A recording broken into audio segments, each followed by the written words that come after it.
I'm doing one thing really stupidly that I should stop doing. It's like, how long is it going to take you to figure out what that is? It's about 2 seconds, right? You've known it forever. And you could even make it less demanding. You could say, there are some stupid things that I'm doing that I know are stupid and wrong, that I could stop doing, that I would stop doing. And then you can just start with that.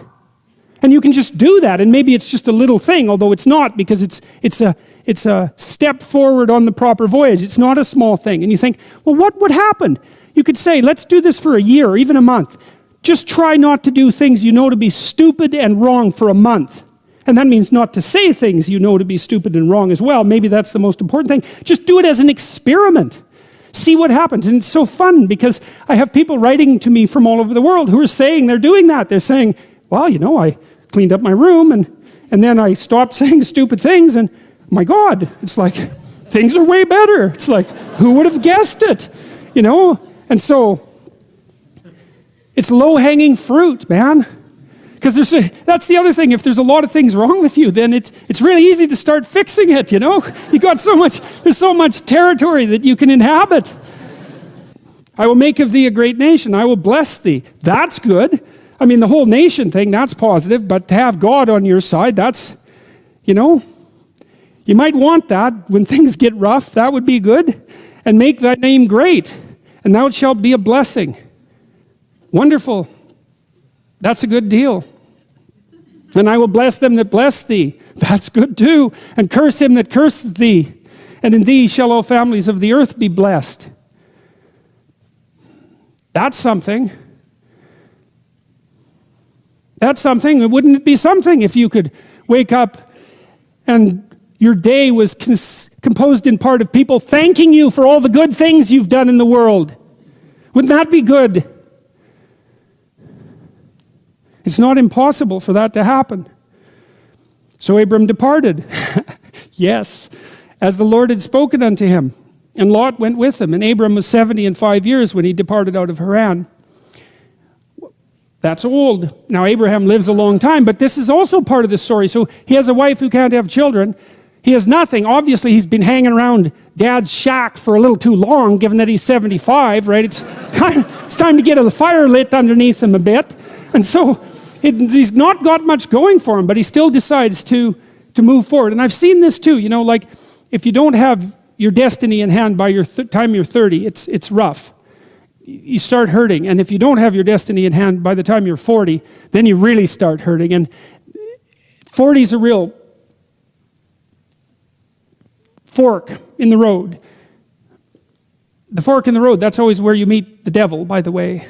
And that's because every time you have to make a decision, the possibility of evil beckons. That's why that is. I had a friend, I've told you a little about him, and he killed himself just after 40. He had had a book published with a very small press. He was quite a good writer, but he could not get himself together, and it hit him too hard at 40. And I'm not saying that it's hopeless at 40. I'm not saying that. And I'm not saying that partly because of these verses, but also partly because of what I've seen in my clinical practice. I've had people come to me who have had very chaotic and ill-spent lives, let's say, who were in that neighborhood of age. And it's true for people who are older as well, who then decided to make a real effort and to try to make where they were better, instead of being bitter about where they weren't, because that's the bitterness that really does you in. It's really not good. It's the opposite of gratitude. It's the manifestation of resentment. It makes you malevolent. It's very, very bad to be bitter. It's hell to be bitter. And if you're 40 and you're not successful, then you have to accept your lot and you have to start to improve what's right in front of you. And if you do that, it doesn't take very long. It's quite interesting to watch people. Things can be a lot better in 6 months and they can be way better in 2 years. Like, it's a struggle, uphill struggle, but it's by no means impossible. And I don't know, again, what the limit of that is. I suppose it depends to some degree on the degree of your commitment. But anyway, so it's another indication of the real validity of this story. God isn't setting this up to be easy, right? Abraham's old, and his wife is old too, and more than that, she's barren. How is he going to be the father of nations? How is he going to be successful? Well, the initial departure point is insufficient, radically insufficient. And that's very inspiring because it means that you can start from where you are. So what you do, look, the hero myth basically says, go out there, confront the dragon, get the gold, share it with the community, and live properly. Or it says, the alternative is, face the tyrant, enter the desert as a consequence because everything falls apart, recast structure, find the promised land. Those are the two elements to the hero myth. And that's divine. It's the closest thing to divine that we know. You might say, well, what happens if you follow the divine path? And the answer might be, well, everything turns out perfectly because God is on your side. It's like, no, that isn't what happens because things don't turn out perfectly. It's your best bet. It's your best strategy, right? That's the thing. And, dragons wouldn't be dragons if they couldn't eat you. And so, but that's okay. That's okay. And this is something I found so useful about the biblical stories, especially about the Abrahamic stories, which I didn't know that well till I lectured about them last year.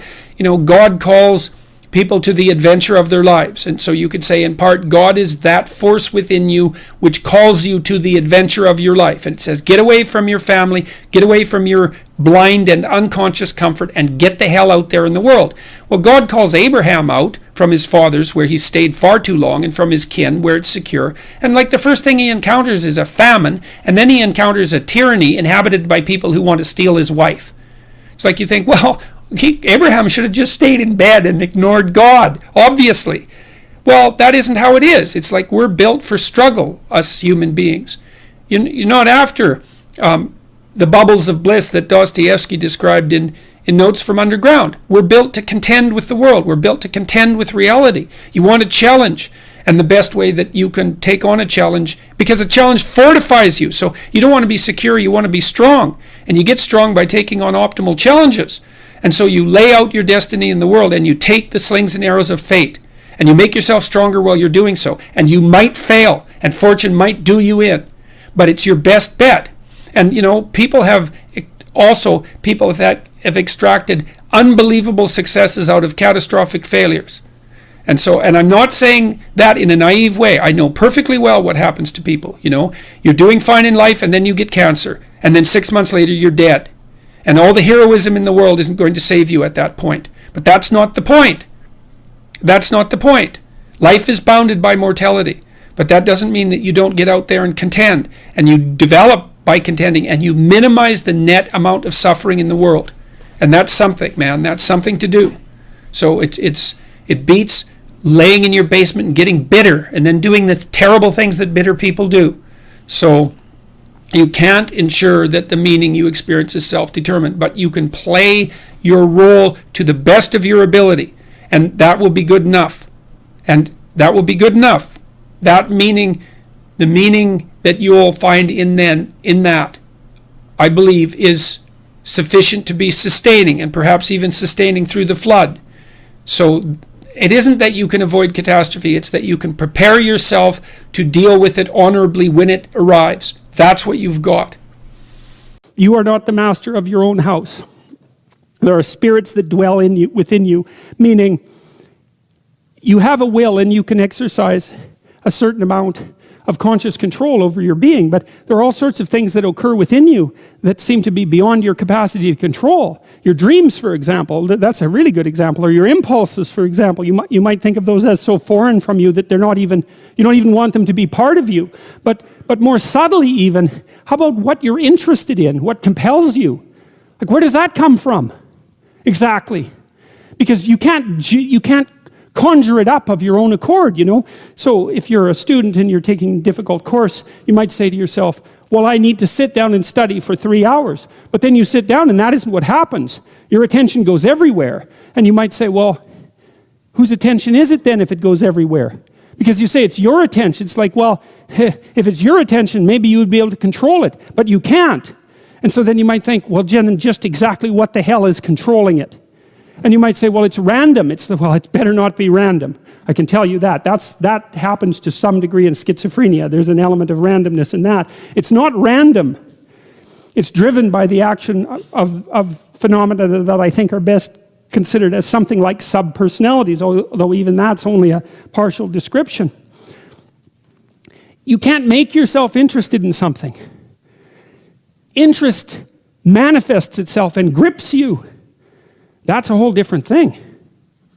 And so what is it that's gripping you? And how do you conceptualize that? Is that a divine power? Well, it's divine as far as you're concerned because it grips you and you can't do anything about it. And so there's a calling in you towards what you're compelled by and what you're interested in. And sometimes that might be very dark and sometimes not. But you're compelled forward by your interest. And so the idea that what moves you away from your country and your father's house and the comforts of your childhood home is something that's beyond you and that you listen to and hearken to. That's exactly right. And you can say, well, I don't want to call that God. It's like, it doesn't matter what you call it exactly. It doesn't matter to what it is, what it's called. It still is. And if you don't listen to it, that's the other thing. If you don't listen to it, and I've been a clinician and talked to enough people now, as old as I am, to know this absolutely. If you do not listen to that thing that beckons you forward, you will pay for it like you cannot possibly imagine.